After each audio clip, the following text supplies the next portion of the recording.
Jake Wood gave the performance of his career as Max Branning in a flawless EastEnders episode. He has spent the last year smirking knowingly from the shadows, stabbing much-loved characters in the back and intricately snaking his way through an oblivious community. But after a powerhouse of a performance in a seriously special EastEnders episode, Jake Wood has made me feel the unthinkable. Yep, I am feeling sorry for Max Branning.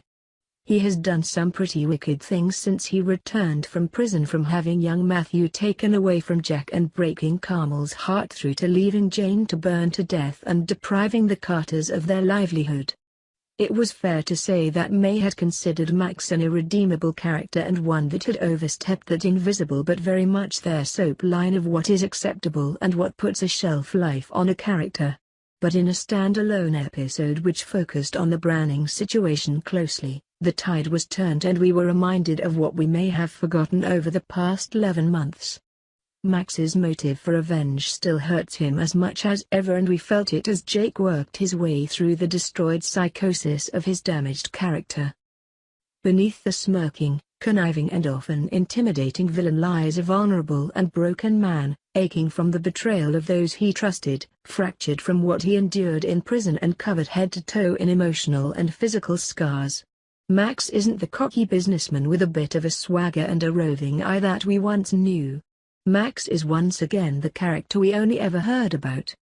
The person cowering in fear and darkness as someone who was meant to love him turned on him.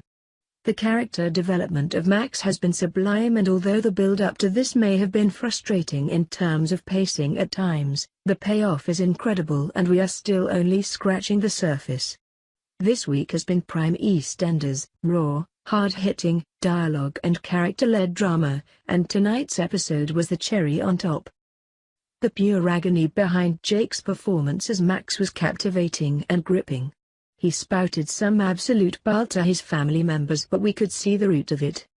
We were shown through the very layered acting that what Max was destroyed by what he was saying, both because he was hurting his relatives and because it was shrouded in a painful truth. Max letting rip at Jack, Lauren and Abby in turn, exploding with rage with them for judging him when he blamed their actions for where he was now, was heart-stopping and brilliantly done. And although Max was being genuinely horrible, I couldn't help but feel for him. As viewers, we were along for a very long ride when Lucy Beale was murdered. Who could have ever guessed that it would still be having an effect now?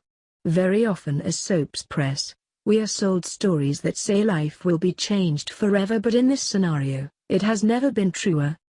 And that's where soaps can really deliver when it comes to payoffs. We have been on this journey with Max so we can feel his frustration, anger and pain more than we ever could if this scene were the culmination of a 90-minute film. Max is on a road to destruction, and tonight heralded the start of a spectacular downfall around Christmas. If you thought Max had hit rock bottom tonight, then just wait. But the episode was important not just for some top-drawer drama that proved what EastEnders and soap as a genre can be capable of, which it did 10 times over, in my view, but also to serve as reminder for what Max's driving force is. What comes next comes directly from Max's overpowering hunger for a revenge that will never satisfy him, and it is also what will bring his inevitable comeuppance. As viewers, we are owed that long-awaited justice. Max needs to pay for his actions. But at the same time, we are suddenly feeling for him and somehow seeing his side and wanting it to all work out for him, eventually, anyway. Therein lies truly good soap, to take us on so many journeys as an audience and bring so many conflicting emotions into play. Changing our perceptions of characters at regular intervals is no easy feat. In an age of catch-up TV, online viewing and Netflix, live, event TV is less important.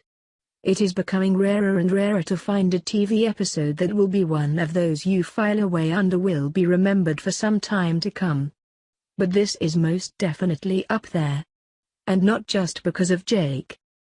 Jacqueline Jossa and Lorna Fitzgerald gave brilliant look at what I can deliver performances to casting directors watching for when Lauren and Abby leave soon, while Scott Maslin and Lacey Turner offered fantastic support to the scenes. I could watch the brotherly relationship between Max and Jack and the intense Max and Stacy relationship for an infinite amount of time.